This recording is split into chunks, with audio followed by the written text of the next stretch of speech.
If you pitch your ear just right, you can hear more than just the rustle of crisp leaves, the bristle of the wind through high spruce branches, and the distant rumble of the highway. There's other sounds hiding here where only children and animals usually hear. The echo of an old Micmac prayer, the lull of a body against the shores of the St. John, the growl and hiss of a feral cat. It's here that old stories persist without much change, where ancient tragedies reach out for purchase, where even the dead and buried are allowed one last chance to be heard. We come to a house in the country. To the left of this house, a big empty field. Behind it, the woods. Before it, a wide two-lane road. The house is a pleasant two-story New England dwelling with a shed garage attached. In the front of it is a sign which reads King's Realtor, Hammond Street, Bangor, Maine. A big sold strip, like a bumper sticker, has been plastered across it diagonally. The rumble of a truck, a big, big truck. It belts. A tanker truck with a silver body and the words Orenco written across it in blue letters. Its short stack is blowing quantities of dark brown smoke. Behind it comes a Ford wagon, which slows, signals, and turns into the driveway of the house we've been looking at. As Lewis Creed brings it to a stop, we get a good look at the license plate, Illinois, and a bumper sticker. Have you hugged your MD today? The front two doors and one back door open. Lewis Creed, about 32, gets out from the driver's side. Rachel Creed, his wife, gets out from the passenger side. From the rear door comes Ellie Creed, a girl of 6. They are staring, fascinated, at the house. Is this our new house, Daddy? This is it. They come together, the three of them, by the front of the wagon, still staring at the house. Lewis is clearly nervous. So, what do you think? It's gorgeous. Am I really going to have my own room? Yes. Yay! She looks towards the side lawn and sees a tire on a rope hanging down from the bough of a tree. Is that a swing? Yes, but the rope might be. Yay! Ellie goes running towards it. Rachel gives Lewis a tired smile. Let her go. It's cool. Louis, the house is beautiful. They kiss, gently at first, then more passionately. As he draws her more tightly against him, a baby, Gage, begins to cry from the car. Lewis and Rachel break the clinch. The master of disaster awakes. This sound is joined by the unhappy yowling of a pent-up tomcat. And Buckaroo Banzai. Come, let's parole him. They walk to the car, Rachel going into one of the back seat doors, Lewis to the rear of the wagon.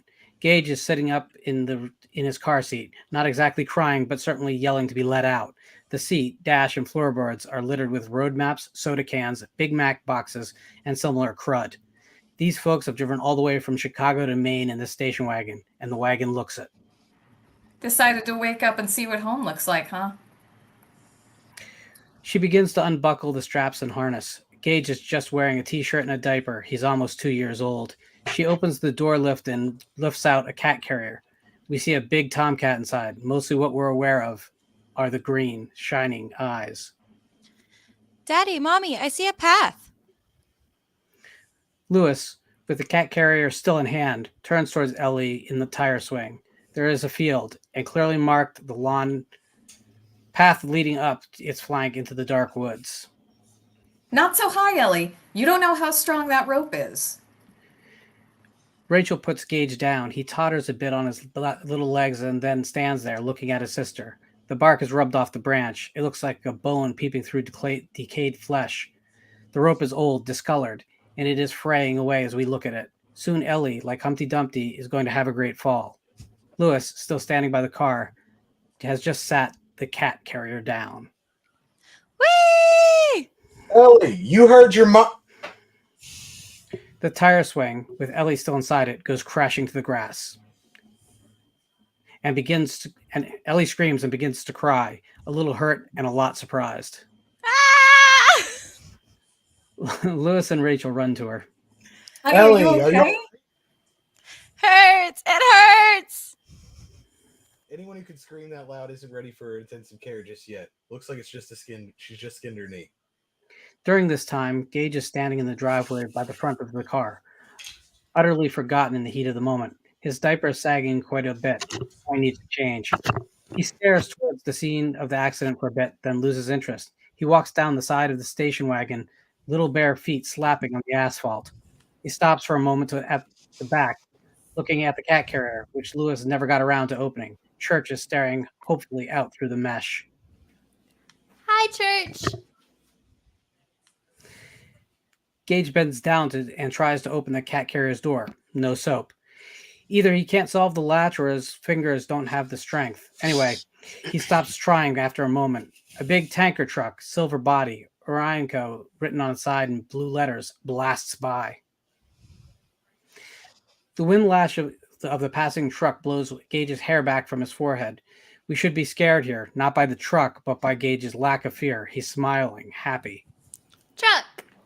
He stares down the driveway towards the road.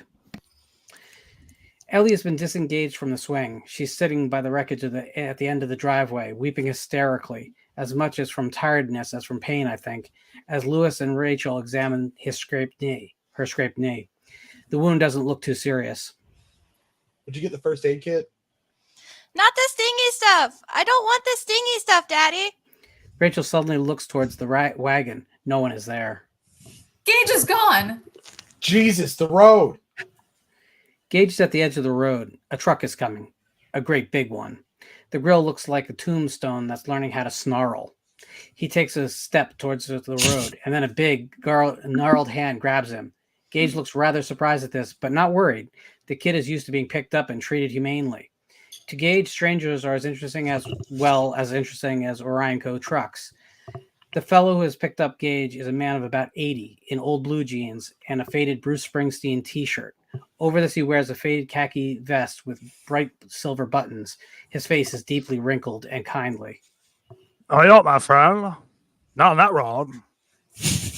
Jed carries him to the driveway of the station wagon. Here he's joined by Lewis and Rachel, out of breath and really scared. Ellie brings up the rear. She's still sniffling.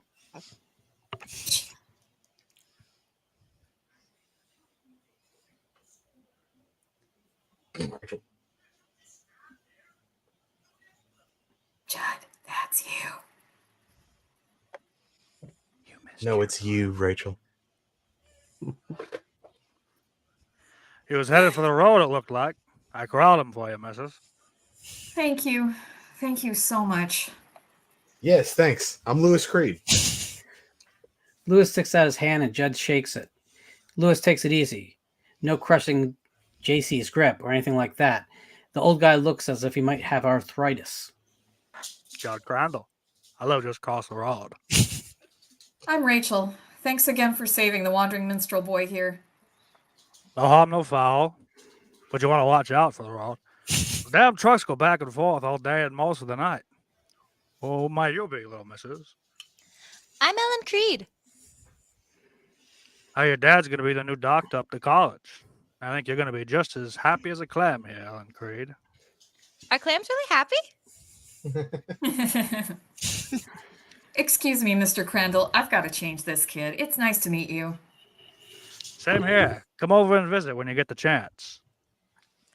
Daddy, do I really have to have the stingy stuff? No, I guess not. Yay! Ellie follows her mother inside. I guess your daughter there ain't going to die after all. Guess not. House has stood empty for too long. It's damn good to see people in it again. Moving's mighty thirsty work. I usually sit on my porch after an evening and pour a couple cold beers over my dinner. Come on over and join me if you want. Well, maybe I'll take you up on that offer. Gage has been changed, and Rachel is back holding Gage on her hip now, and both of them are looking at the strange and oddly enticing path which disappears into the deepening twilight. That path, Judd, where does it go? Oh, yeah.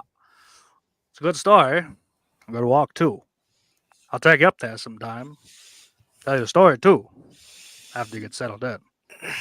Judd smiles at them, and they smile back. It is a look of understanding and real liking, in spite of the age difference between the Creeds and Judd. It's nighttime now. Lewis, after a long day of moving, decided to take Judd up on his offer. As Lewis is walking up to Judd's front porch, he can hear the squeak of a rocker, and now he sees the dim, red, fitful glow of Judd's cigarette. That is Are you Doc? horrible. That is horrible fucking dialogue, by the way. Now you, Doc? It's me. Oh, come on up, have a beer. Lewis comes up. Judd has a pail of ice beside his chair with some cans of beer in it. He opens one and hands it to Lewis. You need a glass? Not at all. Good for you. God, that's fine. Ain't it, Jess? Man who invented beer, Lewis. That man is having a prime day for himself. There's a moment of companionable silence here, broken by the sound of a big truck. They look towards the road. One of the big tanker trucks goes rumbling by. Now there are little ambling running lights on the top of it. It's going fast, too. Sweeps by in a blast of air. Jesus! It's one main road, all right. Remember that path your wife commented on? The one that goes up into the woods. Sure. That road. And those Arnco trucks are the two main reasons it's there. What's at the end of it?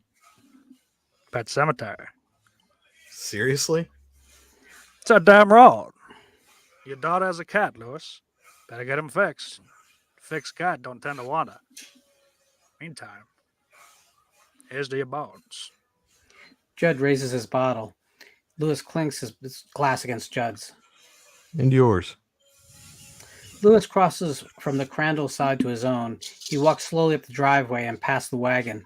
He pauses for a moment, looking thoughtfully, hopefully, at his new house. Then something, the cry of an owl perhaps, draws his attention the other way, towards the path. He walks to its head and stands looking out over it. It glimmers in a wide cut swath that is a bit ghostly in the dark. A shape suddenly lurches out of the high grass at him, and Lewis recoils with a startled, muffled cry. The cat, sure, who or what else? We see his big green eyes in the dark as he cries this strange feline hello. Church! God, you scared the life out of me. Lewis bends and picks up the cat. As he does, that truck sound comes again, and he looks towards another Oranco tanker drones by fast. Got one thing that will keep you home, good buddy. Lewis heads back to the house and goes to bed. The next morning came and the house was getting ready for the day. In the kitchen, there is a blackboard on the wall. Written on it is Monday, number 1, Church Spade, 10 a.m. at Vet. And below, in even bigger letters, number 2, Ellie's first day of school. There are a few cardboard boxes around, but the place is getting in shape. Outside, the Creeds, led by Judd Crandall, climb the path towards the wood. Lewis has Gage in a jerry park. Take a look behind you. My God. It's beautiful. It is indeed beautiful. The Creed house is in view, Route 9 just behind it, with one of those ever-present trucks droning along. But behind that is a great sweep of the Penopast River Valley, dozing under a full sky of clear blue. You folks ready to go on? Sure. But where are we going, Mr. Crandall? They go into the See you woods. soon enough, hon. They go into the woods, still following the path. These are old woods indeed, huge trunks with dusty sunlight shafting around them. It looks as though man has never made its mark here. On the path, carpeted with pine needles, but it is just as clearly marked. Judd stops. Lewis looks glad at the rest. He's sweating, and there are wide, dark patches under his arms where the jerry pack straps are. Who owns the woods up ahead? Paper companies? Nope. Micmac Indians. What's up ahead is all that's left of that tribe of lands. How much further is it? You'll be okay. Less than a mile. He starts off again, fresh as a daisy. Ellie scampers after him. Lewis rolls his eyes at his wife, and Rachel rolls hers back. Then they pass on. They come to an arch with words written on it. This is the place, honey. Ellie tries to read the words on the arch, but can't. She whips around to look at her mother. What's it say, Mommy? A strange expression has come over Rachel's face. She doesn't like this. Not one bit. This pet cemetery, hon. It's misspelled, but that's what it says. Judd lights a cigarette with a wooden match using his thumbnail. Ellie goes racing into the pet cemetery. Rachel starts, looks more uneasy than ever. She is almost under the arch. She looks back, questioning. Careful. I told you it was a bad road, Lois. It's killed a lot of pets and made a lot of kids unhappy. But at least something good can come of it. This place. Mom, Dad, you ought to see it. She surveys the rude markers with puzzled delight, then runs towards the center, pausing to investigate some of the markers as she goes. We clearly see the symmetrical patterns of rings. Rachel, Lewis, and Judd are walking slowly towards the archway. Lewis is extremely interested in all this, but it's becoming clearer and clearer that Rachel is troubled. They stop and look in. Call it a good thing. A graveyard for pets killed in the road, built and maintained by broken-hearted children? But Mrs. Creed, it ain't quite that way, dear.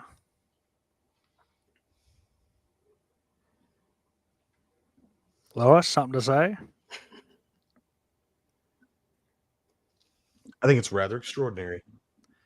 Extraordinarily morbid, maybe.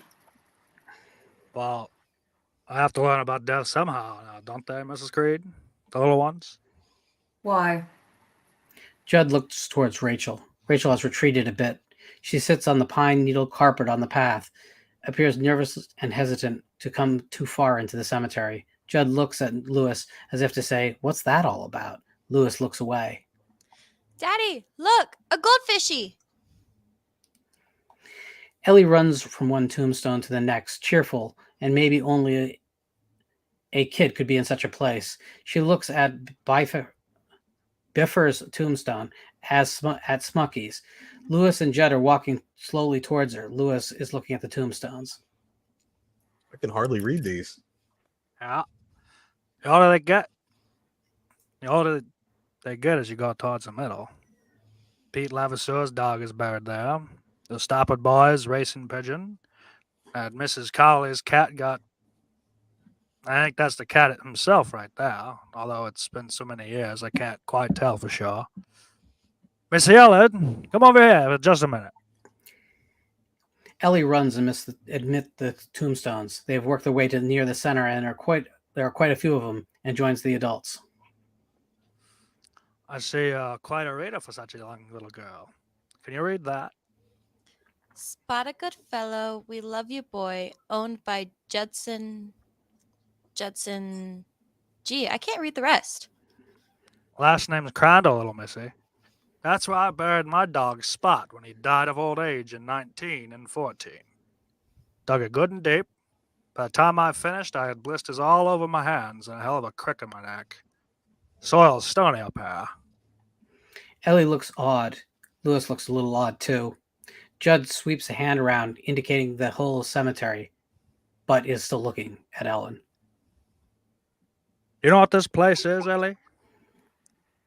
Oh, I know you know it's a boneyard, but a bone ain't nothing, and even a whole pile of them don't amount to much. Do you know what a graveyard is, really? Well, I guess not. It's a place where the dead speak, Missy. He sees her startled, uneasy expression and laughs. He ruffles her hair reassuringly. No! Not right out loud. Their stones speak, or their markers. Even if the marker ain't nothing but a tin can someone wrote on with a magic marker, it speaks. Ain't that so, Lois? I think it is so, Ellie. What if you can't read what's written on there anymore? Well, still says some animal got laid down here after, don't it? Yes, And someone cared enough about that animal to mark the spot. to remember. Yes. To remember. This ain't a scary place, Ellie. It's a place of rest. And speaking. Can you remember that? Yes, sir. Lewis, can we go? I'm tired. Mommy, this is a place where dead animals talk. Mr. Crandall said so. But Rachel is not amused. She doesn't like any of this. Did he? My wife is not crazy about cemeteries of any kind, as you may have noticed. Me neither. But I believe in knowing your enemy. Lewis looks at him, startled. and then decides this is a joke. He laughs. Judd smiles, a trifle thinly. The men rejoin Rachel and Ellie. Did we take too long? Well, if supper's burned, I'm not the one going out for pizza. Later that night, in the Creed home, 2 greasy pizza boxes are poking out of the trash can in the kitchen. Guess dinner was burned. Lewis is sitting on the couch reading a book. Ellie comes in wearing a nightgown. She watches him for a while. Hi, babe. Daddy, that pet cemetery is there because of the road, isn't it? Lewis looks at her, surprised. That's what I think. I heard Missy Dandridge tell Mom when church was fixed he wouldn't cross the road so much. Well, it's always better to take precautions, but I'm sure Church will be all right, honey. No, he won't. Not in the end. He won't be all right in the end, no matter how you fix him. In the end, he's gonna croak, isn't he? Sweetie, Church may still be alive when you're in high school, and that's a very long time. It doesn't seem long to me. It seems short. I think the whole thing about pets dying sucks. Poor kid's bawling her eyes out now. Lewis folds her into his arms, and she hugs him tightly, wanting his comfort. If it was up to me, I'd let Church live to be 100, but I don't make up the rules. Well, who does? God, I suppose. But he's not God's cat. He's my cat. Let God get his own. He wants one. Not mine. Not mine. Not. She breaks down completely, sobbing, and Lewis rocks her back and forth. The next morning, cheerful little clots of scrambled eggs are scattered all the way across the tray of Gage's high chair. It looks like a little map of the Pacific Islands done by a guy who only had a yellow crayon. Now he scoops up a handful and throws them. Splat! Eggs on the serving platter of toast. Yuck! Gross! Rachel's at the sink doing dishes. Lewis comes in wearing a sports coat and slacks, ready for his first day on the job. He's carrying a cat carrier. He is carrying a cat carrier with Church inside it. The cat does not look happy. He can't help it, babe. Emily Post is going to be beyond him for a few years. Ellie gets down and goes across to the cat carrier. I don't want him to get his nuts cut, Daddy. What if he dies? Lewis looks shocked and amused by Ellie's colorful choice of words. Good God, where did you hear that? Missy Dandridge. And she says it's operation. Honey, Church will be fine. But what if he dies and has to go to the pet cemetery? Rachel gives Lewis a look as if to say, "There, now do you understand what you did?" Don't be silly. Church is not going to die. According to what Mr. Crandall says, the road's a lot more dangerous than the operation. Church will be just the same. Well, almost the same. And we won't have to worry about him getting turned into cat burgers by one of those damn Ornico trucks. At this, Rachel tightens up a little more in that funny way. She's actually angered by Lewis's reference to cat burgers, but under the anger, we sense she is deeply shocked, as a prudish woman might be shocked by a dirty joke. For Rachel, that's just what death is. That's enough of that kind of talk. I just said. I know what you just said. Ellie, clear your place. I'm scared. What if school here isn't like in Chicago?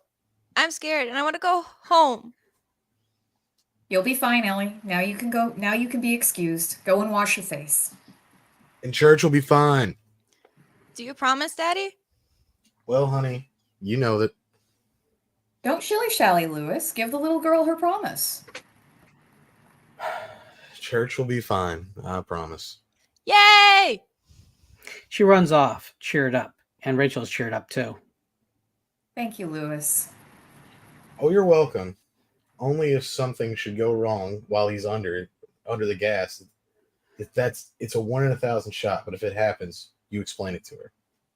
He gets up and leaves the table. She looks after him, stunned and a little frightened.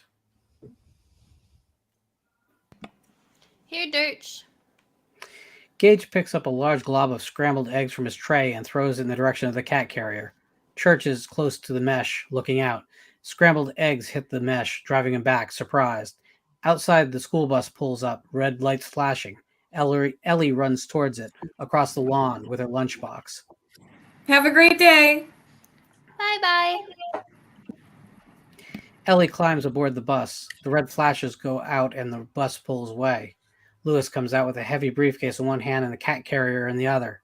He opens the wagon's door gate. A small car turns into the Creed driveway and parks beside Lewis.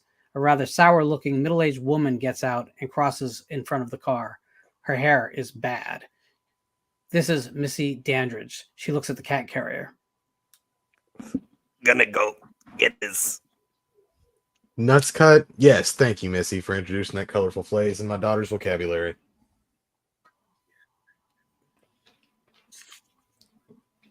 Hey, Missy.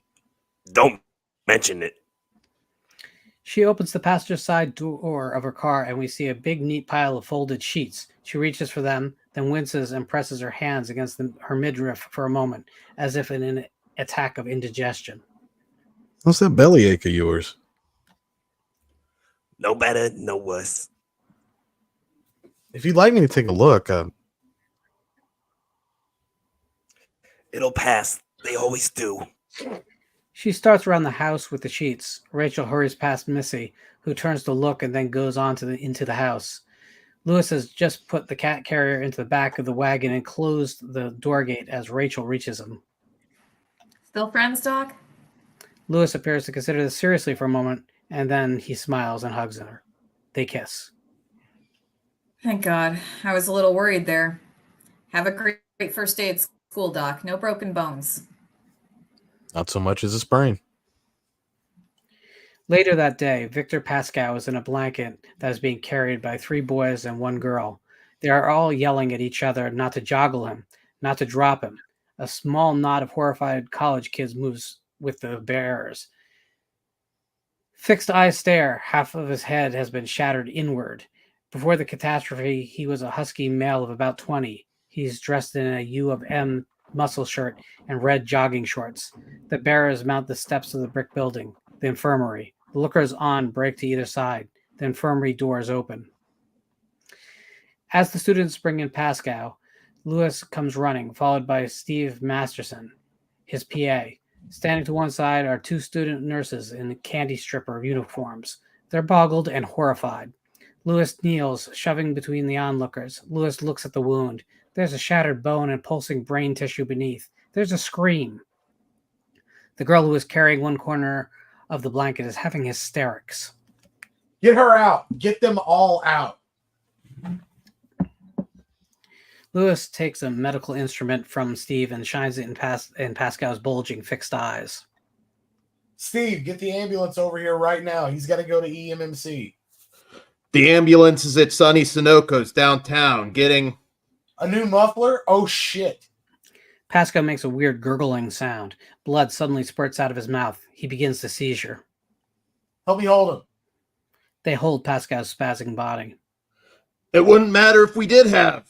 It wouldn't matter if we had the SST. Pascow begins to quiet. He's going, Steve. Call the motor pool. It won't matter. I know it won't, but let's, for God's sake, do it by the rules. Steve leaves. Lewis is alone with Pascow. The drapes are drawn, and the doctor and the dying man have complete, if temporary, privacy. There wasn't even supposed to be a sprain today, my friend. That's what I told her. Pascow's fixed eyes suddenly roll, and his left hand bear traps Lewis's right wrist. The dying man pulls him slowly but relentlessly down until their faces are only inches apart.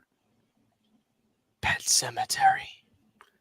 Lewis recoils, breaking the grip of his hand, but he cannot quite snap the grip of those bright dying eyes. Blood leaks from Pascow's mouth. What did you say? The soil of a man's heart is stonier. Lewis, a man grows what he can and tends to it. How do you know my name? I'll come to you. Damn it, how do you know my name? Pascow begins to spasm again and spews more blood. The spasms start to weaken. Pascow's hand comes up and paws at Lewis's shirt, leaving a bloody handprint. Then it falls back limply. Pascow is dead. Lewis stares fixedly at the body. He closes the eyes. Back at the Creed house, all the lights are off. It's late.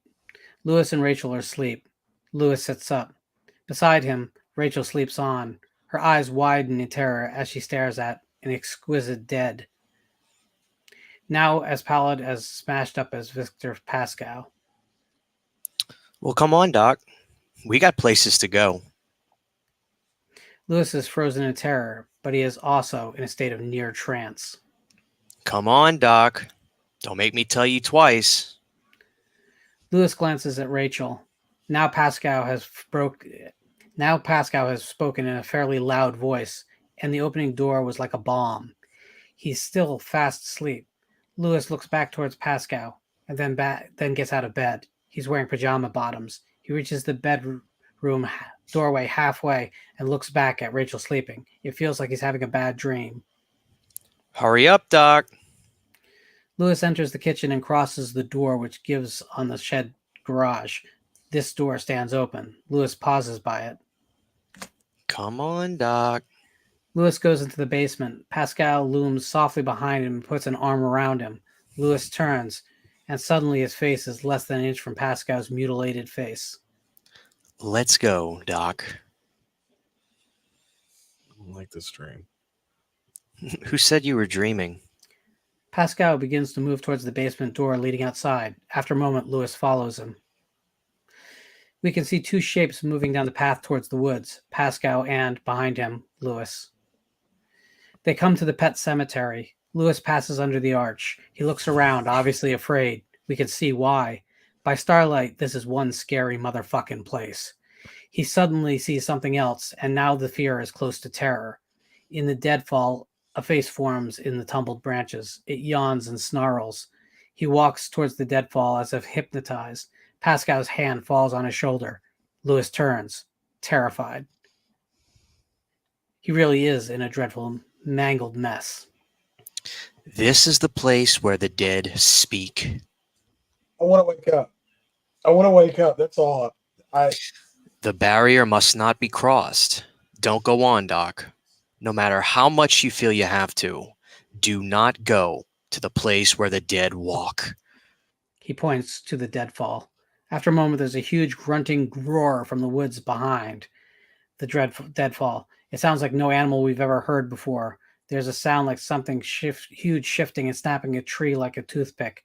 Lewis crumbles to Pascow's feet. His eyes are squeezed tightly shut. Please, I want to wake up. Leave me alone. It's not my fault that you died. You were as good as dead when they brought you in. The power of the place is old and always restless. Sometimes the dead do more than speak. Remember, Doc. Leave me alone. I tried to save you. The ground is sour. Lewis's eyes snap open. He's in his own bedroom. And as he sits up, he sees that he's in his bed alone. The covers on Rachel's side are thrown back. After initial confusion and fear, Lewis looks deeply relieved. He looks the way I suppose we all look upon waking, realizing our worst dreams are only dreams after all. You up, Doc? Getting there. I got eggs down here. Good. He throws the covers back and freezes. His feet are covered with mud and pine needles. The sheets are greased with wood muck. In utter terror, Lewis strips the sheets and his pajamas off quickly. He dumps a bundle of the sheets onto the laundry chute. Lewis takes a shower and gets dressed. Some time has passed. There's a bowling match on TV. Lewis, dressed in his Sunday afternoon jeans and fall flannel. Hello. Lewis? Where'd you have a spot of trouble? Judd. What trouble?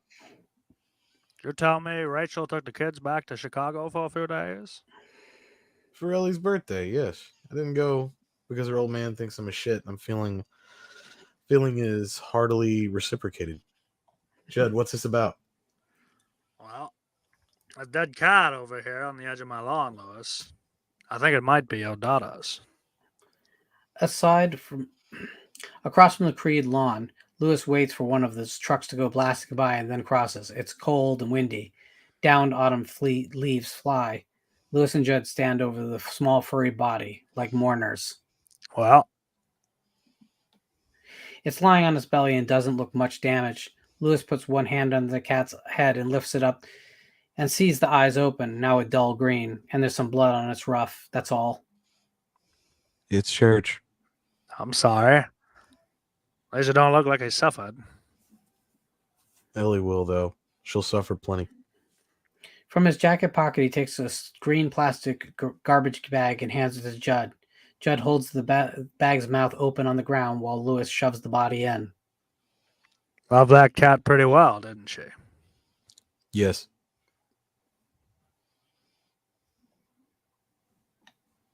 Bag cat. What a mess. You want to bury him in a pet cemetery? I guess that's what it's there for, huh? You want to tell Ellie? I don't know. Seems like you told me about a promise you made. That was a mistake. But Rachel, she doesn't like to talk about death or even think of it. Her younger sister died of spinal meningitis when Rachel was 8. Rachel was there, but when it happened alone. I guess you could say it made it complex. Cat's just as dead, Lewis. Well, that's a big help. I'm sorry, Jed. No need to apologize. Maybe when they'll call, just tell Ellie I haven't seen the damn cat around, you know? Maybe there's a better way. Lewis and Judd cross the road from the Crandall side. Lewis is carrying the plastic bag in one hand and a flashlight in the other. Judd has a pick and shovel in one hand and a flashlight of his own on the other. Evening shadows have grown long. It's maybe an hour until dark. Judd, this is crazy. It's going to be almost dark before we get back. It's gonna be dark before we even get where we're going, Lewis. But we can do it. Now we're going to. But, Does she love the cat? yes, but Then come on. It's almost twilight. Judd and Lewis enter the pet cemetery. Lewis is looking around curiously. well, folks, here we are. Lewis-Creed Dreamland. What's that, Lewis? Nothing. Do we plan him on the outer circle or just start a new one? We're still not where we're going. He walks past Lewis towards the deadfall. Lewis follows. What do you mean? The place we're going, it's on the other side of that deadfall. We can't climb over that. We'll break our necks. No, we won't. I've climbed it a time or two before. I know all the places to step. Just follow me. Move easy. Don't look down. Don't stop. If you stop, you'll crash through for sure.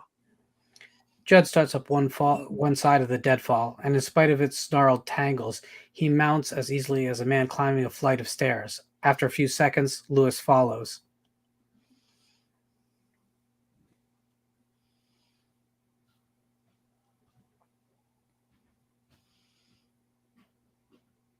Thank God your Blue Cross is paid up, Lewis.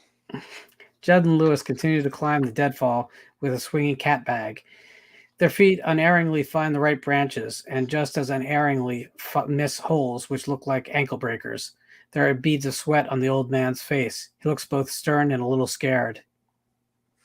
Just don't stop and don't look down. Lewis looks down.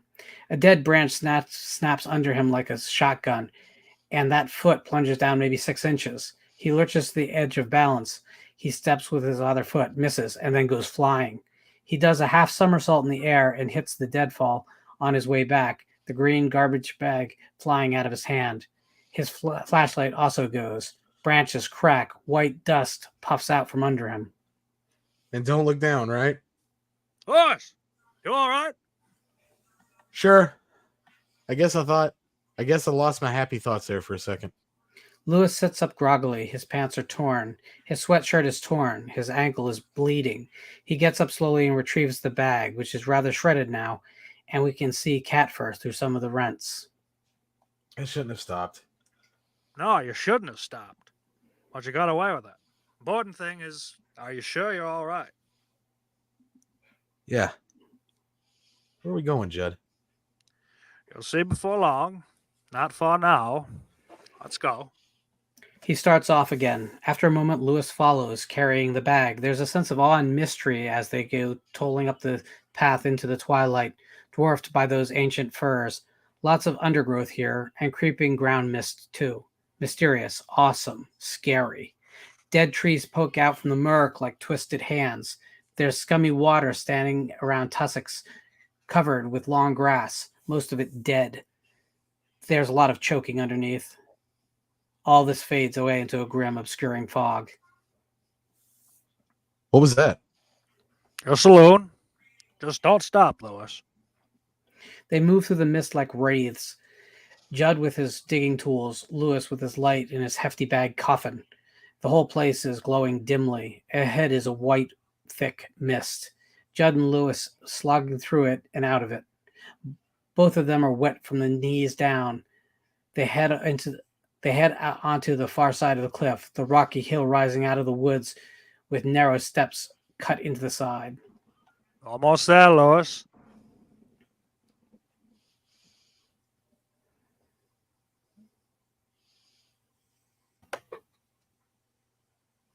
You keep saying that. This time I mean it. He tops the last step and stands on a rocky level under the stairs, the wind blowing his hair off his deeply lined brow. A few moments later, Lewis joins him and stares with undisguised wonder. What is this place?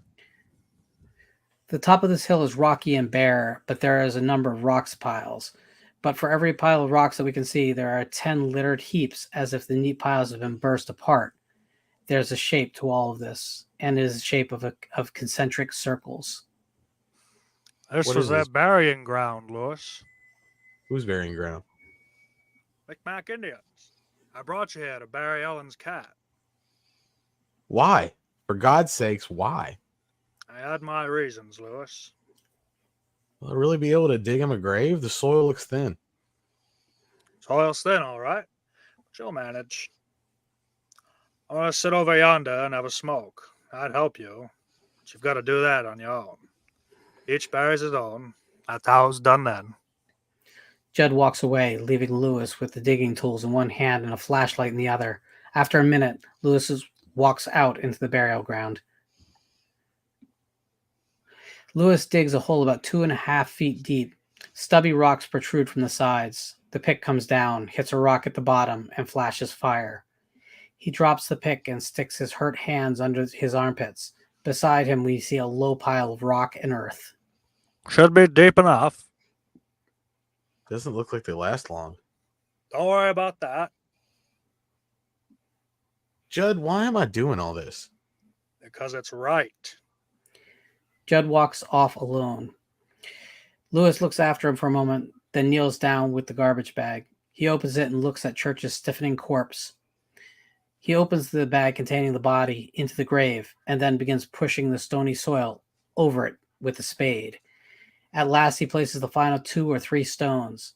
He looks at it for a moment and stands up. Judd is right there. That's fine. You did real good. There's a light on in the kitchen, but that's all. There's silence at first, and then the phone starts ringing. Lewis and Judd are coming up to the path with their tools and their lights. They are both clearly worn out. Oh, shit, Rachel. He drops the tools and sprints into the side yard. He runs into the door and inside. Lewis enters the room. He picks it up. Although he already knows it's too late, he listens to the sound of the dial tone and drops it back into the cradle, disgusted. He starts to dial a number from memory. Lewis, when you talk to him, not one word about what we've done tonight. As far as you know, cat's still fine. Lewis lowers the phone into the cradle. What did we do tonight, Judd? What we did, Lewis, was a secret thing. Women are supposed to be the ones who are good at keeping secrets. But any woman who knows anything at all would tell you she's never seen into a man's heart. Soil of a man's heart is stonier, Lewis.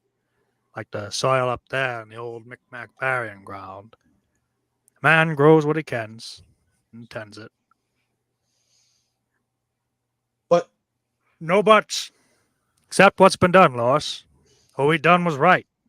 Another time it might not be, but tonight it was. At least I hope to Christ it was. Now you make your call, but not a word about tonight. Goldman residence. Hi, Dory. It's Lewis. You want to talk to the birthday girl? That'd be real fine. Hi, Daddy? Happy birthday to you. Happy birthday to you. Happy birthday, dear Ellie. Happy birthday to you. That was awful, Daddy. Yeah, I know. How are things out there in Chicagoland? Fine. Except when Mom was airing Gage's diaper rash, he walked away and got into Grandma's study and pooped in Grandpa's favorite chair. Way to go, Gage. What? I said that's too bad. What did you get for presents from Grandma and Grandpa? Lots of stuff.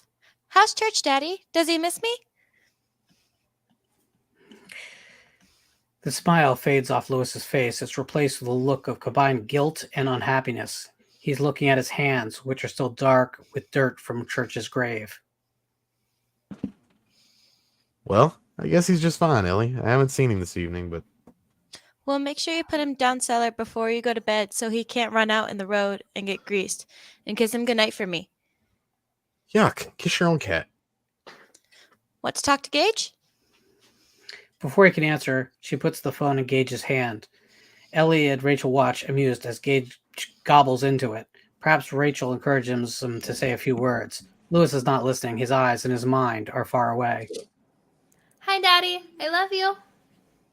The next morning, Lewis is raking leaves on the side lawn, near the tree with the tire swing. After a moment or two, he props the rake against the tree and starts towards the garage. He goes in. It's dim in there. Lewis crosses the door, which communicates to the kitchen. As he passes to the station wagon, he hears a cat hiss. He turns. Church is on the top of the car, and he looks like he's coming right for Lewis's throat. He's hissing angrily. He recoils and stumbles backward with a cry. He jumps down and starts flying out of the garage into the sunlight. Lewis gets slowly to his feet again. He's getting over his fright, but we see he's totally freaked out by what gave him that fright. He goes to the garage door and looks out. Church? Grass and fallen leaves, no sign of Church. With a stunned face, Lewis heads back to the kitchen. He starts spooning cat food into a dish. He goes to the door, which leads directly outside. He puts the dish of food down and sits beside it. Food! Church! Food! Church comes slinking out of the bushes slowly towards Lewis. He stops, looking mistrustful. Come on, Church. Chow down. Church crosses the stoop and begins eating the food. Lewis picks Church up.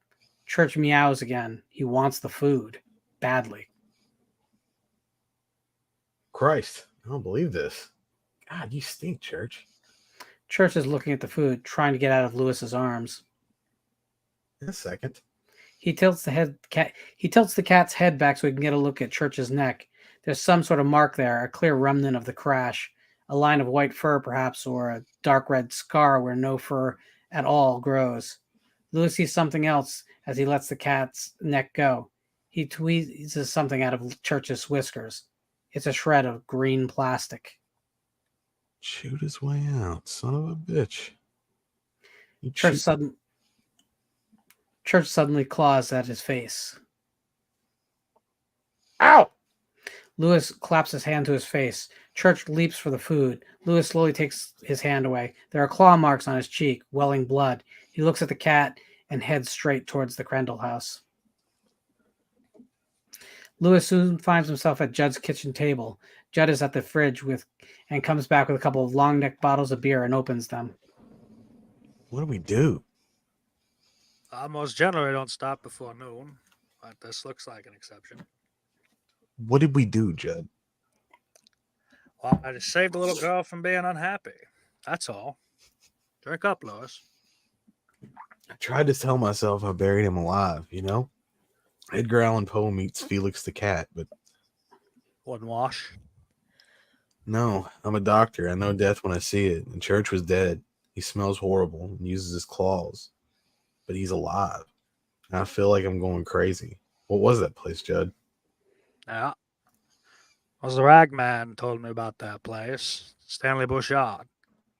Us kids call him Stanny B. He was half Micmac himself. Micmacs used to bury their dead up there long before the settlers came. Buried their dead there, and for a long time their dead stayed buried. And something happened. Said the ground had soured, but they left that place the way it is now. I was a young boy. I loved my dog a lot, Lewis. When Spot died, I thought I was going to die. Stanny B did for me what I did for you last night, Lois. Only I wasn't alone when Spot came back. My mother was with me. She was hanging sheets on the line when suddenly, pushing out from behind them, quite near her, was Spot. He was covered with graveyard dirt, his eyes red and rolling. He splashes his sheets with the muck of his passage. He had gotten caught in the barbed wire, and the wounds got infected. You can still see the marks on him. My mother see who it is, what it is, backs away, screaming. Get your dog, Judd. He stinks of the ground you buried him in. Come here, get your dog. He died peacefully in the night that second time, and I buried him in the pet cemetery, where his bones still lie. You still haven't told me why you did it. Man doesn't always know why he does things, Lois. Think I did it because your daughter ain't ready for her favorite pet to die. What? Maybe with more time she'll learn what death really is, which is where pain stops and the good memories begin. Has anyone ever buried a person up there? Christ on his throne, no! And whoever would? You don't even want to talk about such things, Lois. Lewis went home. Lewis went home, heading right into the bathroom. He starts to undress, still looking troubled. The door behind him is firmly shut. The bathroom has no windows. The hot water is steaming. Lewis climbs into the tub, a big sigh and an expression of exquisite pleasure. He relaxes in the hot water. A few moments later, he puts a wet washcloth over his face. After a while, the washcloth slips down enough we see his eyes are closed. He's dozing. The wash rag then works its way down to his mouth. His doze is deepening. He's starting to snore a little. Lewis opens his eyes, looks puzzled, looks down, eyes widen in shock. A very large and very mangled dead rat floats in the bath, accidentally brushing against Lewis's chest. Blood has begun to stain the water. He turns his head, preparatory to leaping out. He sees Church. Its mouth yawns open. It hisses, showing blood-stained teeth. Lewis leaps from the tub. He grabs a towel and begins to rub himself frantically. He's grossed out. The cat tries to arch against him, and he hits it. Church falls to the ground, hissing. Lewis looks back at the closed door. How did you get in here? He might not know that, but he knows how he's going to get out. He opens the door to the upstairs hall and helps it out with his foot. The next day, a plane's landing gear unfolds preparatory to touching down at Bangor International Airport. Lots of people are making their way up to the jetway. Lewis is outside the security checkpoint. He's looking anxiously for his people. In one hand, he's got half a dozen roses. His face lights up. Here comes his family. Ellie's a little ahead. Rachel is pushing Gage in the stroller. Ellie sees Lewis and lightens up. She runs to him. Daddy! Hi, sugar. Daddy, is Church all right? Yes, I guess so. He was sleeping on the front porch when I left. Because I had a bad dream about him. I dreamed he got hit by a car and you and Mr. Crandall buried him in the pet cemetery. It's a silly dream, wasn't it? Is he really all right? Yes. Because you promised. I know. Rachel reaches them. She's pretty tired, hair hanging in her face, good traveling clothes, now looking a bit wrinkled and a bit stale. Want to take your son, Doc? Lewis does. Gage is ecstatic. Lewis kisses Rachel deeply. Back at home that night, Church is at the door waiting to be let out. Ellie does the honors. Church toils out into the shed garage. Ellie closes the door.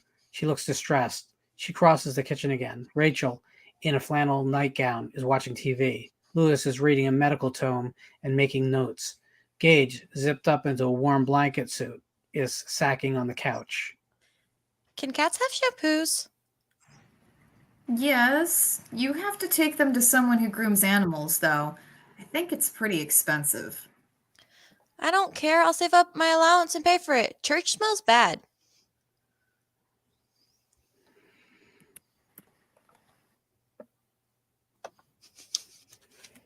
I've noticed it too. I'll cough up the money, Ellen. I hate that smell. Yes, I hate it too. We soon find ourselves at the cellar of Missy Dandridge. A single sheet of lined paper is spotlighted by the glow of a desk lamp. On it, Missy's right hand is just finishing. Doctor says intestinal cancer. Cannot face this pain. Sorry. The hand puts the pen down. It tears the paper in two, leaving just the half with the message. A light comes on and we see the hangman's noose strung over a beam. It dangles above the kitchen table, which has been relegated to the cellar duty. She looks very sick. She puts her head into the noose and rakes it tight at the hyoid bone. She hangs limply. Hands dangling at her sides above the table, which now lies on its side. We can see the note clearly. She has pinned it to the bodice of her house dress. At Missy's funeral, mourners are gathered around the grave of Missy Dandridge. The coffin rests above it on runners. May the Lord bless you and keep you. May the Lord make his face to shine upon you and comfort you and lift you up and give you peace. Amen. As the mourners begin to break up, Lewis, Judd, and Ellie start back towards Lewis's car. Rachel not feeling well? A touch of the flu. She's in bed. She was throwing up. Ever since Miss Rogers called and said Missy hung. That's enough, Ellen. Get in the car. Out of the mouths of babes, Lois. And babe said enough. Poor Missy. God, I was sorry to hear. I remember when she was no older than Ellen there, walking down to the store with a Raggedy Ann doll dragging behind her in the dust. I don't know why God takes someone like her, who should have a bunch of years still in front of him. That's an old shit like me just going on.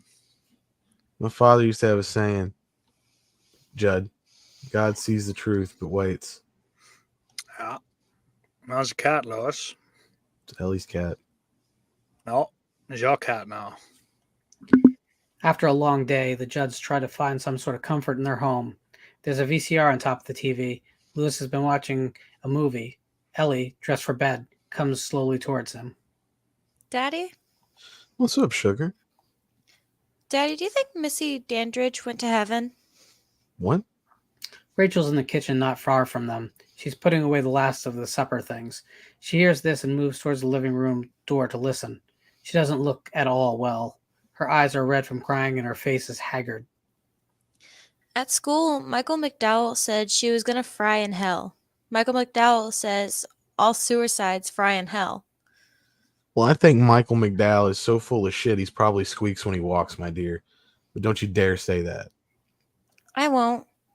Is Missy in heaven, do you think? I don't know, honey. Different people believe all sorts of different things happen to us when we die. Some people believe in heaven or hell. Some think we're born again as little children. Some people think we just wink out, like candle flame, when the wind blows hard. Do you believe that? I think we go on. Yeah, I have faith in that. You believe in it? Oh, faith's a little more than just believing. I'll tell you what faith is. It's the evidence. It's evidence of the heart, the assurance of things not seen. It is now time for Ellen Creed to get ready for bed. Later that night, Lewis is in bed reading. Rachel, wearing a robe over her nightgown, comes in. Lewis puts his book down and looks at her thoughtfully. I heard you tonight. I thought maybe you did. I know you don't approve of the subject being raised. That's not true. The subject scares me because of Zelda. Your sister? I know she died of spinal meningitis. And she was in the back bedroom. She was in the back bedroom like a dirty secret. Lewis, she was dying in there. My sister died in the back bedroom, and that's what she was, a dirty secret. Rachel, babe, don't. Don't tell me don't. Don't stop me, Lewis. I've only got the strength to tell this once. Was it that horrible? Worse than you can ever imagine. We watched her degenerate day by day, and there was nothing anyone could do. We see Zelda in bed. She is shriveled, pulled in on herself, her shoulders hunched up and her face pulled back as though it were a mask. She's monstrous, with hands like birds' feet. Rachel, a little girl of 8, comes in with a tray. I had to feed her sometimes. I hated it, but I did it. We wanted her to die, Louis. We wished for her to die. And it wasn't just so she wouldn't feel any more pain. It was so we wouldn't feel any more pain. It was because she was starting to look like a monster. She was starting to be a monster. Near the end, the drugs stopped working. She started screaming then, and none of us could remember the way she was before. She was this foul, hateful, screaming thing in the back bedroom. My parents were gone. When she died, my parents were gone. I was alone with her, and she was still screaming. Rachel! When she stopped screaming, I went to see if everything was all right. She was choking to death, and I didn't know what to do. I was 8 years old. I turned her over on her belly and thumped her back. It's all I knew to do. Her feet were beating up and down, and her twisted legs. She started to convulse, and I thought, oh, she's choking. Zelda's choking. And they'll come home and say I murdered her by choking. They'll say you hated her, Rachel, and that was true. And they'll say you wanted her to be dead, and that was true too. I turned her over again. Her face had gone black, and her eyes were bulging, and her neck was swelled up. And she died. I started to scream. I ran out of the house screaming, Zelda's dead, Zelda's dead, Zelda's dead. And the neighbors, they came and they looked. They thought I was crying, but I think maybe I was laughing. I think maybe that's what I was doing. If you were, I salute you for it. And if I needed another reason to really dislike your mother and father, I've got it now. You never should have been left alone with her, Rachel. Never. Where was the nurse? There should have been an RN. They went out. They actually went out and left an 8-year-old kid in charge of her dying sister who was probably clinically insane by then. I wake up some nights. Even now I wake up and think, is Zelda dead yet? Is she? Louis gets up out of bed and moves towards the bathroom. Where are you going? To get you a Valium. You know I don't. Tonight you do. In the bathroom, he rummages through some pill bottles, which are high in the medicine chest. He comes back with the pills and a little daisy cup filled with tap water. She takes her Valium and swallows it with the water. Louis strokes her hair. She lies back in bed and her eyes slip closed, with Louis curling in beside her, stomach to back, and soothes her with his hands. She seems to fall asleep, leaving Louis alone in his thoughts. It looks monstrous, as high as a mountain. It's a tanker truck. The driver, a young man in khaki fatigues and a baseball cap, climbs up into the truck. He slams the door and jams the truck into gear. The truck comes rolling slowly towards the main gate, stops so the driver can look both ways, and then pulls slowly out onto Route 9. The driver's whistling. A transistor radio hangs from the rearview mirror on a strap. He turns it on. The Ramones. Hey ho, let's go. He's getting up to speed, stamping the pedal closer to the metal. There's a hand holding on a string. It's Louis's. The kite begins to move, and it flaps and it flutters. He runs with the kite beneath a gorgeous fall sky in which the fat clouds move like airy ocean liners. Go, Daddy! The remnants of the classic lunch are spread there. Looks like everyone ate well. In attendance are Rachel, Ellie, Gage, and Judd Crandall. Good day. He's paying out string, and the kite is going up. Louis has clearly gotten it up okay. He's holding onto the string, looking up at it in the sky. Now he looks back at the picnic table. Gage gets down and runs towards his father, chubby legs working. He reaches him, and Louis transfers the ball of string to Gage's hands. Hey, Gage. Gage gets down and runs towards his father, chubby legs working. He reaches him, and Louis transfers the ball into Gage's hand. Louis pulls his hands over Gage's hands and pulls them down. It dips in the sky. Dad. String flying it. Gage, you got the hammer, my man. Gage flying it? You sure are. Gage flying it. Bet your ass, little hero. He kisses his son. They look up at the kite. dipping and drifting in that gorgeous fall sky. The two of them quite moved close to the road. A truck is coming down the road, fairly close and coming closer. Judd's lighting a cigarette. Rachel's picking up the paper plates. I want to fly it. Can I fly it now, Mommy? In a minute, hon. Let Gage finish his turn. There's a strong gust of wind. The ball of string falls out of Gage's hand. The kite blows away. It got away from him. That numb shit.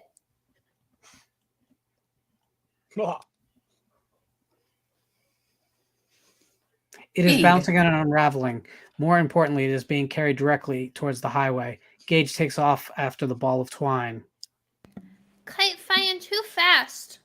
The trucker is singing along with the radio, the gas pedal closer to the floorboards than ever, slamming towards us, a brutal leviathan in 18 wheels. Lewis is looking towards his people at the picnic table. Lewis shrugs with a good-humored, "What can you do?" look. Alarm hits Judd's face. He rises. Don't let him go on the road, Lewis! Get him, Lewis! Gage is still scampering after the bouncing ball of kite twine, which has now almost reached the road. The sound of the truck is loud enough so he's having trouble hearing. What? Get the baby! Judd is running towards the road, although he'll never get to Gage in time. Only Lewis has a chance. Horrible understanding dawns on Lewis's face. He whips around and sees the kids almost in the road. The ball of twine is in it. Gage runs out into the road. Getting it. Getting it. Getting it. Gage reaches the middle of the road as the truck comes around the corner. Lewis is running across the field, getting close to the side of the road. Rachel's clutching Ellie by the picnic table. Judd is helplessly trying to wave the truck down as it passes him. As Gage reaches the broken twine, he grabs the ball of string and turns his head. Duck. Suddenly, the driver of the truck's face turns into a Halloween mask of horror. He blasts the air horn.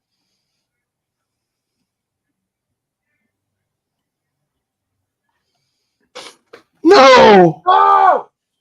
A shadow fills over Lewis's face. Memories of Gage's entire life flashes in his eyes. Erwin Goldman looks towards the back of the chapel. Rachel and Dory Goldman are by the sign-in book. Both are dressed in black. Both look haggard. But Rachel looks more than haggard. She looks damn near insane with grief and horror. I knew something like this would happen. I told her when you first were married, you'll have all the grief you could stand and more, I said. As for you, I hope you rot in hell. In hell, do you hear me? There are others here, but they are concentrating on the scene the old man is making. He's Rachel's dad. Lewis is sitting in the aisle seat of the pew-like bench. He looks terribly shattered. They both do, actually. He's staring at the old man as if they cannot in the least comprehend what he's saying. And now look at this. Run over in the road like a chipmunk. Where were you when he was playing in the road? Thinking about your stupid medical articles. You stinking shit.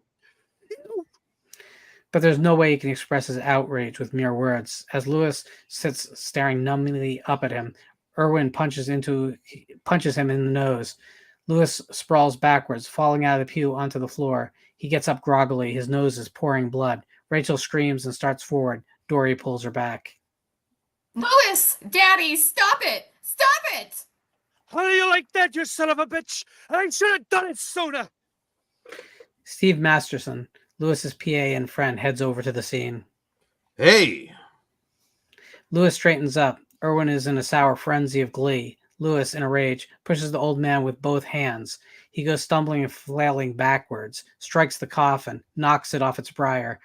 A scream goes up from the mourners.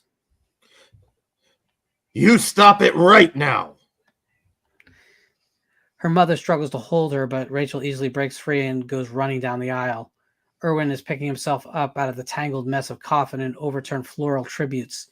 His suit is wet from spilled water. He's weeping. Lewis has just reached him, and that stunned look is gone. I think he intends to do the cool jerk all over Irwin Goldman's puny little body. As Lewis wades in, Steve Masterton gets between him at the last possible moment. Stop it! Jesus, what's wrong with you, Lewis? It's your son's funeral, not a goddamn boxing match. That gets to Lewis. He drops his fist. That stunned expression creeps over his face again. That look that says he doesn't have the slightest clue as to what's going on or how it could possibly have happened. A sense of horrible awareness comes onto his face, and then he covers it with his hands and begins to sob. Jesus. Lewis. I'm sorry. The fight has gone out of Irwin, and Steve has backed away, but cautiously. He's ready to jump back in if one or the other goes mad again, but Irwin is shuffling towards Lewis, hands out. Everyone else has gathered in a knot near the front of the chapel. Among them is Rachel and her mother, weeping in each other's arms. You don't know what happened to me. Lewis, please. Lewis brushes by him with no acknowledgement that Irwin even exists. He kneels down slowly by the coffin and puts his head against it. Sorry, Gage. I'm so sorry. My hero. Everyone is back home now. Well, almost everyone. Lewis is sitting in the kitchen table staring off into space. Judd comes in and crosses to the fridge. Lewis's nose is badly swollen. He also has a black eye. Judd gets a couple of beers and comes back towards the table. Senator finally took hold. She's asleep. Your father-in-law packs a wallop for an old guy. He and his wife gone back to Chicago? No. Squatting out there at the Holiday Inn like a couple of vultures. He really thinks Rachel's going to go back with him. Her and Ellie. Lewis. The swing door opens. They look towards it and see Ellie. She's looking dazed and shocked. There are brown circles under her eyes, but otherwise her complexion is much too white. She's wearing fuzzy PJs. She's carrying a picture of her pulling Gage out on his sled. I want to go back to my own room. I can't sleep with Mommy. She keeps stealing the covers. What do you got there, Ellie? A picture of being Gage. Why, that's real nice. You pulled him on a sled. But he liked that, didn't he? I used to pull him a lot. I'm going to carry this picture of Mr. Crandall until God lets Gage come back. Ellie, God doesn't do things like that. He can if he wants to. He can do anything. I have to keep his things ready for him. That's what I think. I've got his picture, and I'm going to sit in his chair. Ellie. God could take it back if he wanted to, couldn't he? If he really, really wanted to? Go to bed. Good night, Ellie. As she bursts into tears, Ellie runs back to her bedroom. Lewis, take care of your little girl. She needs you. Judd, buried my son today. I'm very tired. I wonder if we could just... You're thinking of things best not thought of, Lewis. I'm thinking about going to bed. You asked me if anyone had ever buried a person up there in the Micmac grounds. I lied to you when I said no. It's been done. What you've been thinking of has been done. Timmy Baterman was on his way home from the war with a Purple Heart when he got killed in some stupid car accident down in Georgia. Bill was bitter. His son had been in the thick of it 2 years and then got shot in the leg, a clean flesh wound. He was supposed to be coming home safe and sound. Instead, he came home in a box after all. Bill wasn't able to get to the bottom of the truth, Lewis. I'll bite. What's the bottom of the truth, Judd? Why, sometimes dead is better. Sometimes dead is better. Tell that to my wife and my little girl. Ain't your wife and little girl? It's got me worried, Lewis. Timmy was buried on July 22nd, as I remember. It was 4 or 5 days later when Margie Washburn seen him walking down the road toward Yorkie's library. His eyes were vacant, his shirt half untucked. His hair was sticking up in a wild crow's nest thatch. There was an ugly mess of healed scars on his neck and one side of his face. I think one of his ears may be gone, torn off in the accident. Lots of people saw Timmy Baterman walking back and forth between the home place and the town line. But it was Margie who finally got up enough guts to talk to the town fathers about it. She knew it had to be stopped, Lewis. She knew it was an abomination. George Anderson, the town postmaster, was there. And Alan Purrington, Hannibal Benson, and me. I was there.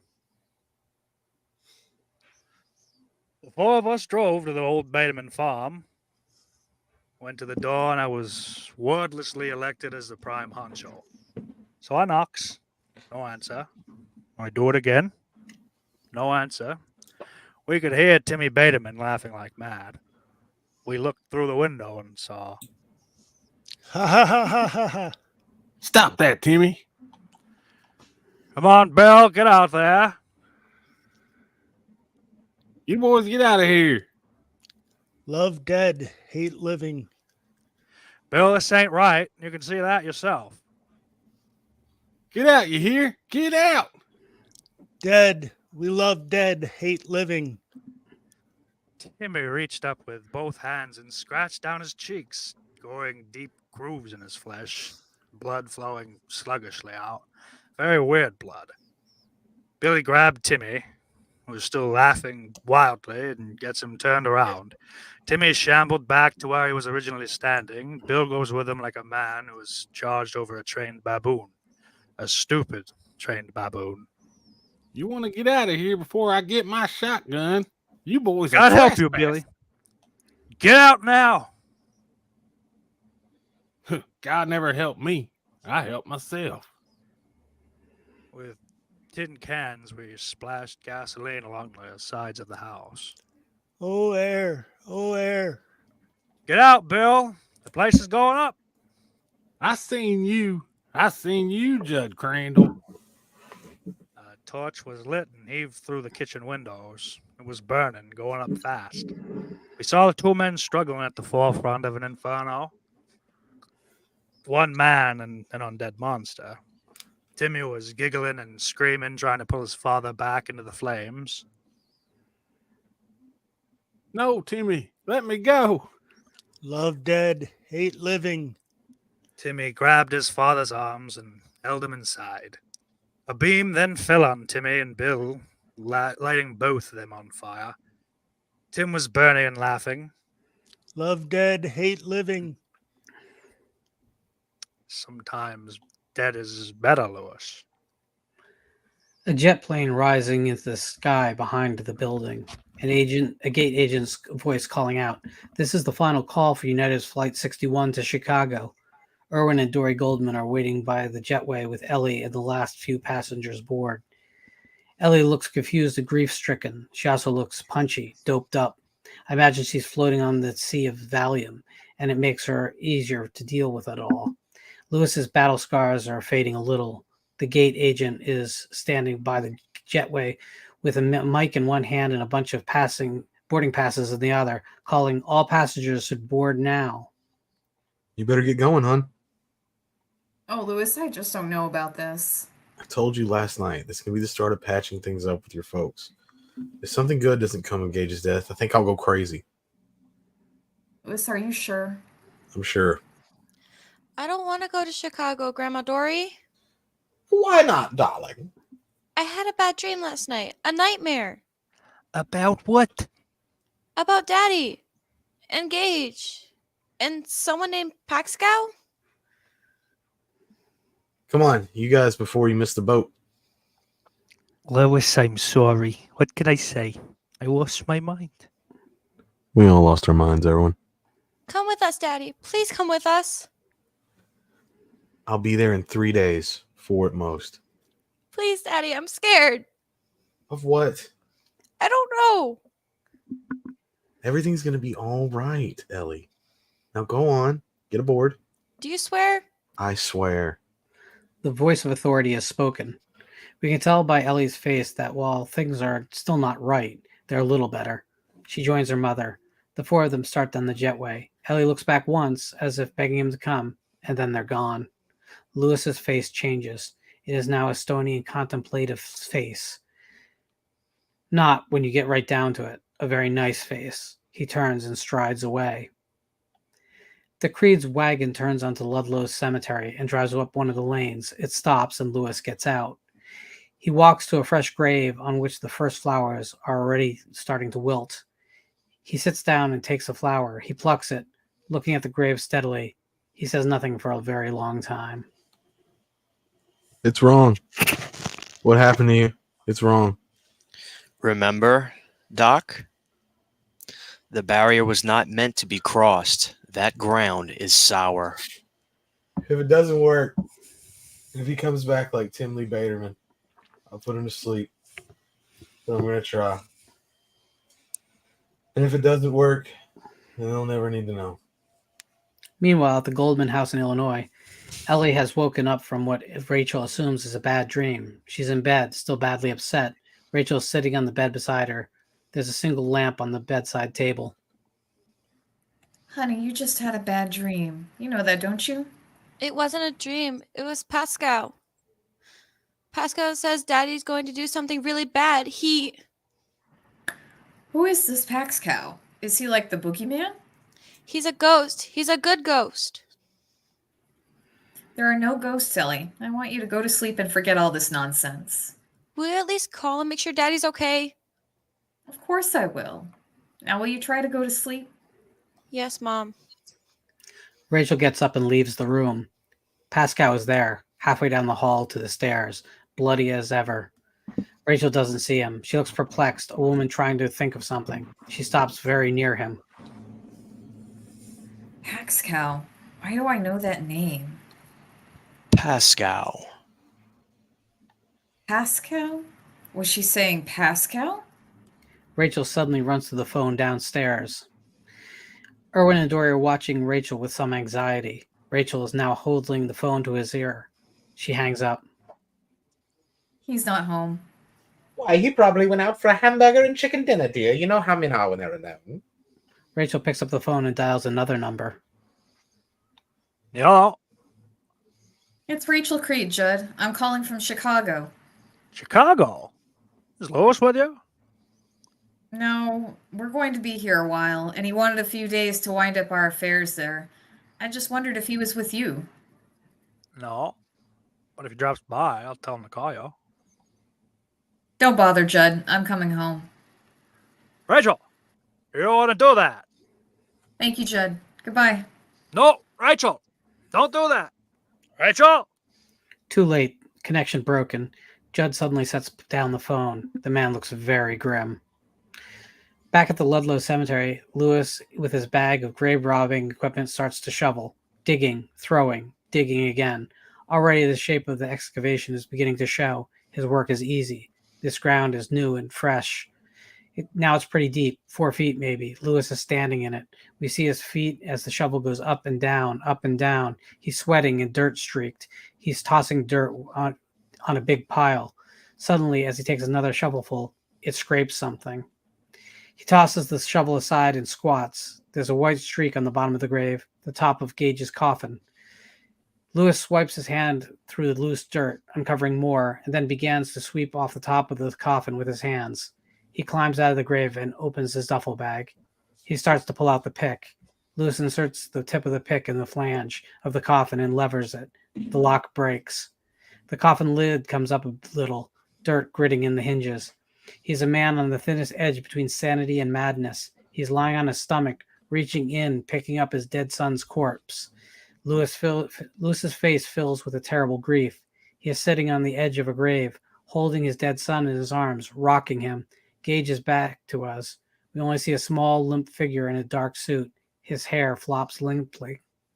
It's going to be all right.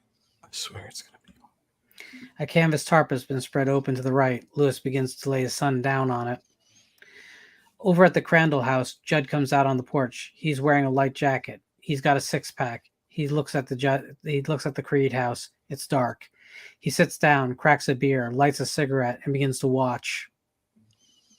You've done it now, you stupid old man. Now you got to undo it. In a very short time, Judd's chin slips into his chest. There's a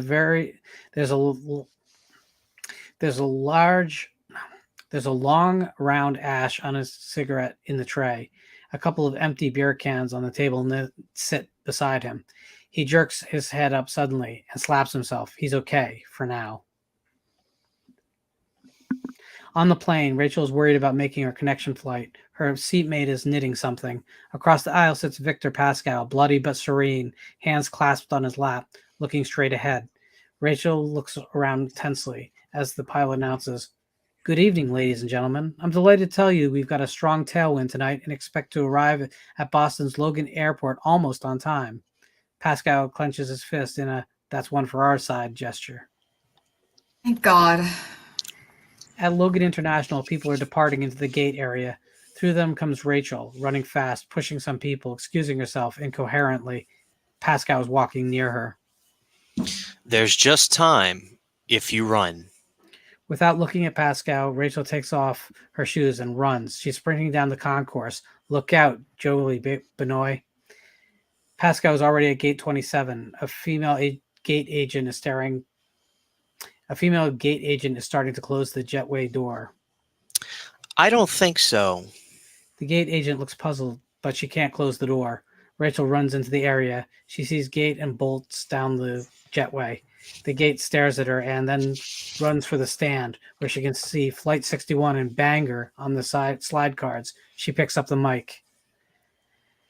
Back at the Creed home, the station wagon turns in and parks. Lewis gets out. Judd is now fast asleep on the porch next to the road. Lewis opens the back, removes the body and the tarp of the duffel bag filled with his tools. He manages to get everything together and walks to the edge of the path. He looks at the path to the pet cemetery. Off it goes, glimmering in the dark. He holds the corpse of his little boy to him and starts down the path. God, let this work. Judd was zonked out. He missed the whole thing. Nice going, Judd. Lewis passes through the pet cemetery like a ghost. He crosses to the deadfall. Ain't gonna stop, Gage. Ain't gonna look down. Lewis starts to mount the deadfall. He reaches the top and looks back at the pet cemetery. He descends the other side.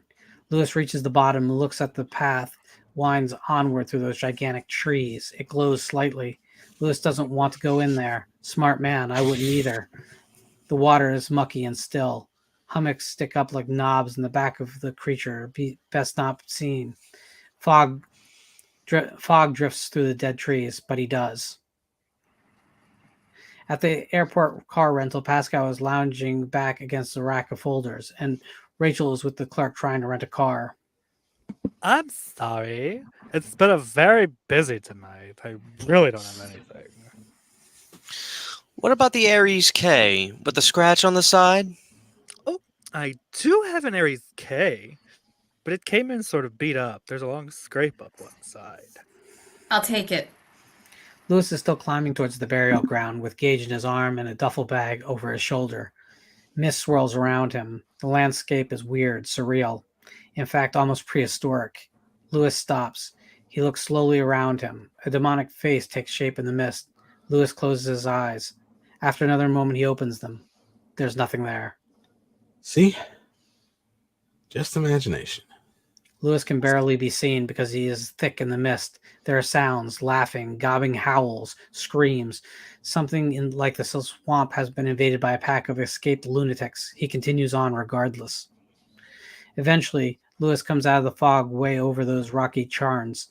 Most of them are burst apart. He toils his way, carrying his bundle. He makes his way slowly onto the burial ground. He stumbles over a rock, falls down, slowly gathers his things together and gets up again. He goes a little further and then stops and looks at the shredded remains of a green garbage bag. He slowly kneels down. He puts the canvas tarp to one side and slowly takes the pick and shovel from the duffel bag. By now, he is clearly a man approaching total exhaustion. Rachel and Pascow are now headed down a country road in the Aries K. Both of them look tense. Rachel is bolt upright behind the wheel. Suddenly, bang, one of the tires blow. It goes skidding and slewing across the road, the rear tire half off its rim. It climbs the curb and hits a tree. She lurches forward, but she's wearing her seatbelt. Good girl. She unbuckles it and gets out. She looks at the car, which now has quite a bit more wrong with it than just a scratch up its side. Rachel slumps near tears. Lewis isn't the only one who's been through a lot tonight. Now what? I'm trying to stop you. Do you hear me? It's trying to stop you. Rachel looks around uncertainly, a little afraid. As she scans the scene, she looks at and through Pascow. Is anyone there? After a moment of silence, she turns back to the road. Lights appear and brighten as the car approaches. Rachel steps to the shoulder, and after a moment, she sticks out her thumb. Surely for the first time in her life, the car sweeps by without slowing. Around this time, Lewis is putting the final rock on Gage's new grave. He surveys his work. Behind him is the canvas tarp, now empty and open. Absently, he stuffs the tarp into the duffel bag and stands up with a wince. One hand goes to his lower back. He looks down at the charn. Come back to me, Gage. Come back to us. Lewis makes his way back home, only he doesn't remember the trip back. He finds himself moving up the path. As he passes the tire swing, he pushes it, setting it in motion. He reaches the garage and slings the duffel bag warily to one side and goes into the house. Church is under the table, but Lewis doesn't see him. Lewis slowly plods up the stairs, dirty and exhausted, his hair hanging in his face. He walks down the hall towards the master bedroom. The clock on the bed table reads 2:17 a.m. He falls face first on an immaculate bedspread and lies still. Beyond the misty forest and into the Micmac burial grounds, a small white hand slams up through the rocks, and the hand begins to feel around. It takes one of the rocks and pushes it aside. Another. The sounds are not encouraging. It is grunting and growling. There is nothing human there. Rocks begin to tumble as Gage starts to come out of his grave. Out on the country road, Rachel is still trying to hitchhike. Another vehicle is approaching. As the lights appear, she sticks her thumb out. It's an Orenco truck. The truck stops. The driver leans over and opens the door. Hop in, baby. Thank you. Meanwhile, Lewis is still fast asleep on the coverlet in his dirty dreams and black sweater. Church is under the kitchen table, green eyes glowing. I think he loves dead, hates living. The open door from the outside. Gage's shoes slowly grit across the linoleum, leaving dirty tracks. Church turns to watch Gage's passage and then follows. Gage heads into the master bedroom. Those gritting footsteps approach the closet. On the floor is Lewis's little black bag. A small white hand pulls the doctor bag out of the closet. Now another hand enters the frame and opens the bag. The hands search around inside and bring out a scalpel. Over at the Crandall residence, Judd is still on the porch, more deeply asleep than ever. Slowly, from inside, comes the sound of a demented laugh. Judd straightens up, so he almost falls off his chair. His first thought on waking is that it's coming from there, and then he heads inside. He hurries in, turns on the light. He looks around, frowning. There are small muddy tracks on the floor. Hee hee hee ha ha ha. Judd's head snaps towards the sound, looking around, more bewildered than ever. Who's here? Come on, stop playing games. A ball bounces down from the upstairs floor. Judd hurries up the stairs and enters the bedroom and turns on the light. He looks around, and we see by his face that he knows. Gage? Are you the one playing games? He goes to the window and looks out at the Creed house and sees Lewis's station wagon. He turns slowly and walks towards the bed. Gage, come on out. Judd reaches in his pocket and brings out a pocket knife. He unfolds the blade. I want to show you something. Meow. Damn, cat. How did you? A small hand holding a scalpel shoots out from beneath the skirt of the bedspread and slashes Judd's calf. Judd screams with pain and staggers backwards. Another hand shoots out. Gage grabs one of Judd's ankles and pulls. Judd gives a startled yell and falls.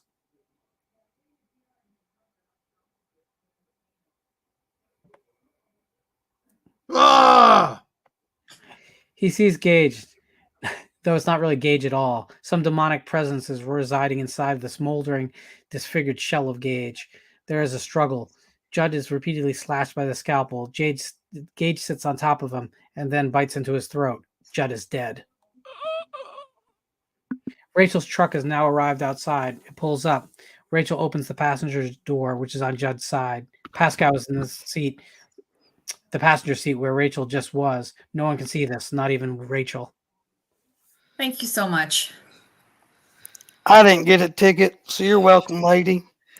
Whatever your problems are, I hope they work out. It's the end of the line for me, too. I'm not allowed any further. I'm sure things will be fine. I'm not. She closes the door and steps down. The truck starts off. As it pulls past her, Rachel starts across the road when Yeah. she stops, startled. Her face wears a "did I hear that" expression. She looks back toward Judd's house. Mommy. Rachel walks halfway up Judd's paved walk and looks to the one place in the whole world we do not want Rachel to go. She goes up the steps to the porch, all the way. All through this, she's been traveling with 2 bags, her handbag and a light tote with her initials on it. Now she sets the tote down on the top step and opens the porch door. She looks very uncertain. This is the wee hours of the morning and in someone else's house, but that voice. Rachel looks stunned, rocked. She steps onto the porch. The door to the house swings open. After a moment, Church comes onto the doorway and sits down. Meow. Church. Mommy, I need you. Gage? Gage? No answer. Rachel steps into the house. A sound comes from upstairs. She hurries up the stairs. Walking slowly down the hall towards the dimly lit bedroom, she enters. Crouched in the corner of the room is a figure. Rachel, terrified as she realizes instantly it is her dead sister Zelda. I'm here for you, Rachel. And this time, I'll get you. Gage and I will get you. I'm going to twist your back like mine so that you'll never get out of bed again. Never get out of bed again. Never get out of bed again.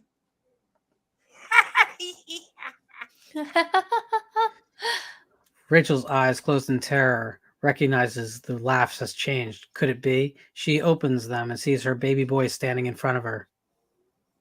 Oh, Gage. I brought you something, Mommy. Gage has pulled out the scalpel, but Rachel is too overwhelmed with unbelievable happiness that her baby is alive and in front of her. Well, sort of. Oh, Gage. Oh, my Gage. I brought you something, Mommy. Morning comes and Lewis is still in bed.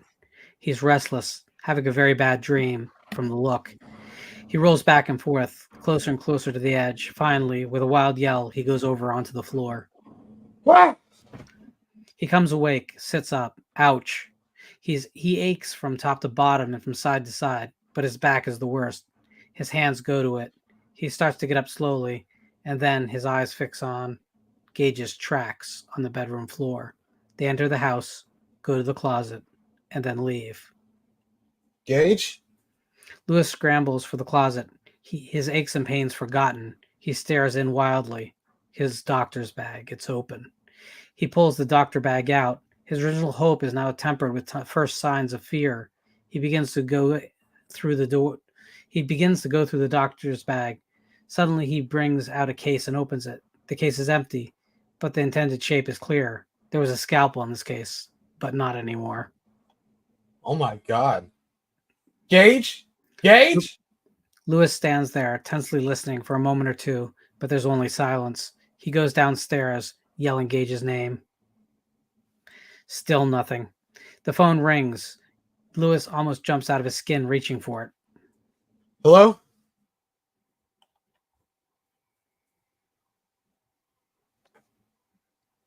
Hello, Lewis. It's Erwin. I just wanted to be sure Rachel got back all right. As Irwin says this, Lewis's eyes fix upon something. On the floor, there's 2 sets of tracks, Gage's. One set comes in from the shed garage and heads to the parlor and upstairs. The other comes out of the parlor and crosses to the kitchen door, giving directly onto the outside. In his eyes, we suddenly see he understands everything, or almost everything. Lewis, are you there? Yes, I'm here. Did she get there all right?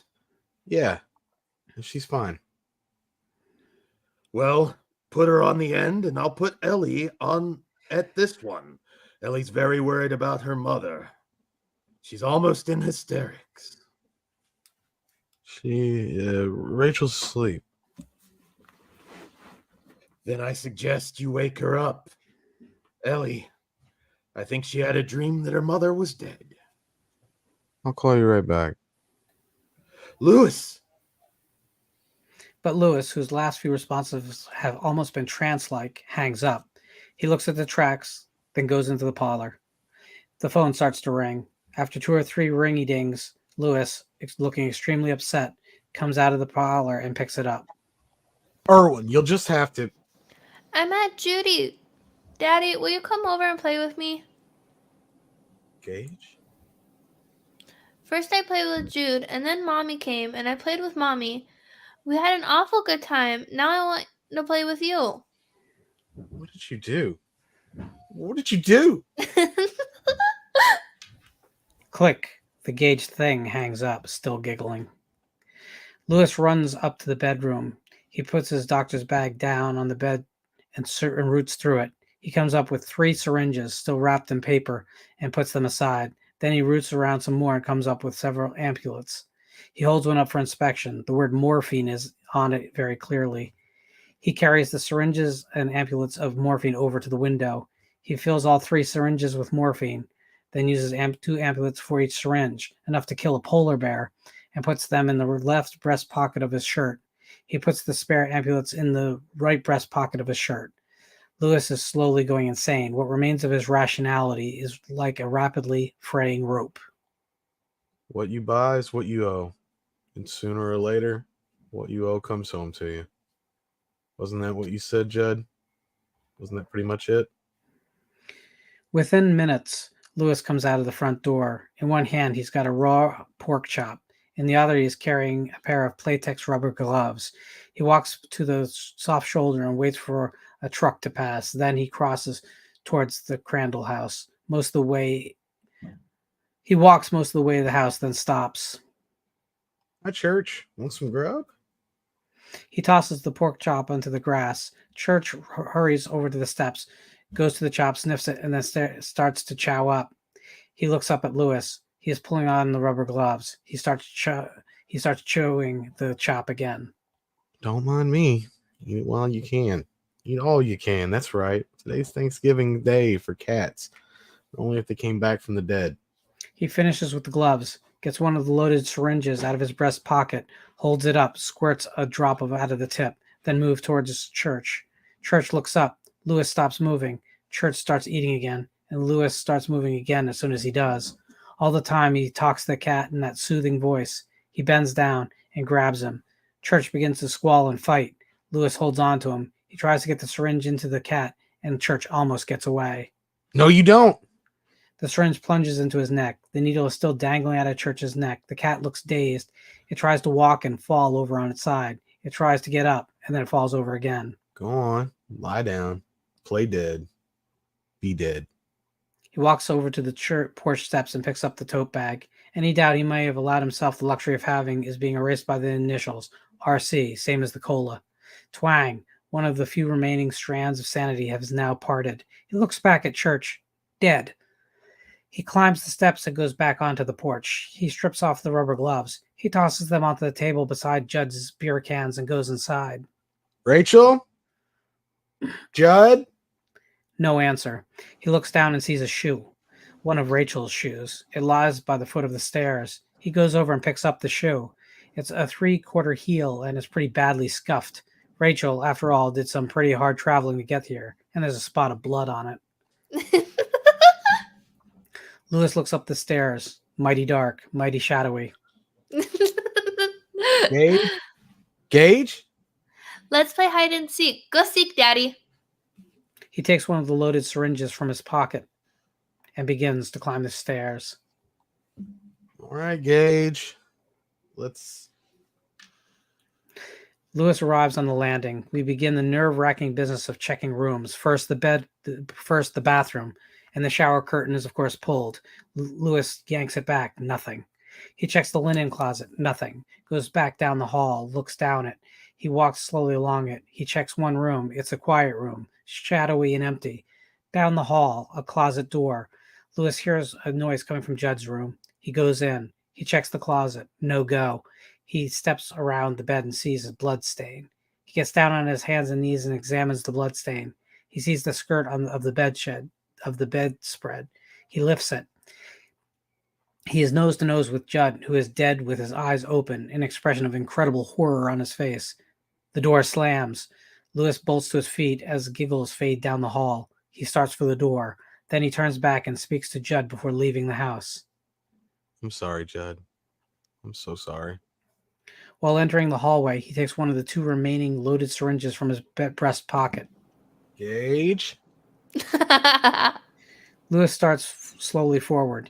He gets about halfway down the hall, and nerves are tuned to the breaking point.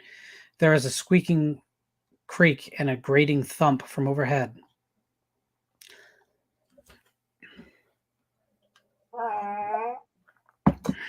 The trapdoor on the ceiling, which presumably gives on the attic with a set of folding stairs, rises, and Rachel's body plunges through and then hangs, swinging. She's been bound around the armpits. Half her face is gone, eaten. Lewis screams and backs up against the wall. Before he has any time to process all this, Gage leaps down, crashes to the floor, and then picks himself up. He is waving the scalpel. Ali and free. Ali and free. Ali and free. Gage slashes his stunned father up pretty bad with the scalpel. He's screeching the whole time. Lewis finally begins to react. He grapples with the little critter and tries to get the syringe into him. No good. It's batted out of his hands just before he can do it. It breaks. Lewis and Gage fall to the floor. Lewis gets the other syringe out of his pockets, but is also knocked out of his hand. Only consolation is that this one isn't broken. He rolls off onto the floor. Lewis manages to get it again, and the struggle goes on, and he plunges it into Gage's neck. No fair. No fair. He gets to his feet, clawing for the needle lolling out of his neck. He's lost all interest in his father. He goes staggering away. He's slowing down. He goes to his knees and then falls on his face. Lewis watches this, and then his vacant, half catatonic gaze goes to Rachel. She swings slowly back and forth. Time has passed. It's late afternoon. Lewis comes with a sheet wrapped form in his arms. Rachel, of course. He sets the body down and goes and starts splashing around a can of coal oil. When he's got the place wetted down to his satisfaction, he goes to the door, lights a match, and tosses it. Flame runs across the floor. The fire is slow at first, but then it begins to gain rapidly. He picks up the sheet-wrapped form of his wife and walks around the side of the house as flames shoot up the kitchen windows. Lewis, with his shrouded burden, approaches the door. Night has fallen now. The Crandall house is nothing but charred remains. There's one light on in the kitchen of the Creed house. Lewis is at the kitchen table. He's filthy, covered in dry blood. He's playing at his patience. He holds a handful of cards. The back door opens. Lewis looks up. He doesn't look behind at what's coming. He looks straight ahead. What you owe always comes home to you. Darling,